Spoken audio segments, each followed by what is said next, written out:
భక్తి భాస్కర ప్రేక్షకులందరికీ శుభోదయం. వార ఫలితాలు కార్యక్రమానికి స్వాగతం. 31 ఆగస్టు నుండి 6 సెప్టెంబర్ వరకు ఉన్నటువంటి ముఖ్య పర్వదినాలు, ద్వాదశ రాశులకి ఈ వార గోచారం ఎలా ఉండబోతోంది అనేది తెలుసుకుందాం. ఈ వారంలో 3వ తారీఖు నాడు ఏకాదశి ఉన్నది. కాబట్టి ఏకాదశి వ్రతాన్ని ఆచరించేవారు, ఉపవాస నియమాన్ని పాటించేవారు కూడా 3వ తారీఖున ఏకాదశి ఉపవాసం పాటించాలి. ఈ వారం గోచారం గమనిస్తే కనుక మిథున రాశిలో గురు సంచారం, కర్కాటక రాశిలో శుక్ర సంచారం, సింహరాశిలో రవి బుధ కేతు సంచారం, కన్యారాశిలో కుజ సంచారం, కుంభరాశిలో రాహు సంచారం, మీనరాశిలో శని వక్రించి సంచారం ఉంటూ ఉన్నది. తదుపరి కన్యారాశి.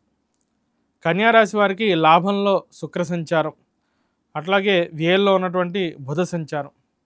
లాభంలో శుక్ర సంచారం వల్ల అన్ని విధాలను కూడా లాభదాయకంగా ఉందని చెప్పచ్చు.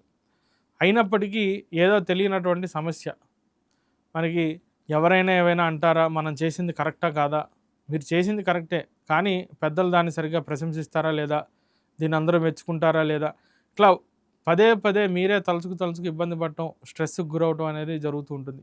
ఏది కూడా అతిగా ఆలోచించడం అనేది మంచిది కాదండి. అతి సర్వత్ర వర్జేయత్ అని చెప్పారు పెద్దలు.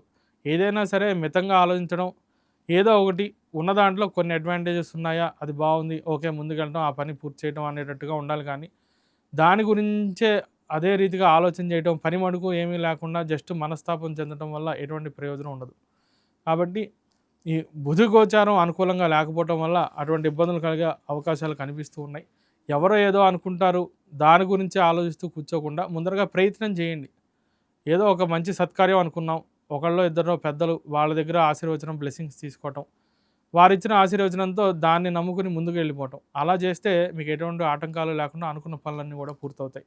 వ్యాపార లబ్ధి ఉన్నది, ఆదాయ మార్గాలు పెరుగుతాయి, స్థిరాస్తి కొనుగోలు, కోర్టు వ్యవహారాలన్నీ కూడా అనుకూలంగా ఉంటూ ఉంటాయి. విదేశీ ప్రయత్నాలు కూడా వీరికి అనుకూలంగా కనిపిస్తూ ఉన్నాయి. ఎందుకంటే దశమంలో ఉన్నటువంటి గురు సంచారం బాగా అనుకూలంగా కనిపిస్తూ ఉన్నది.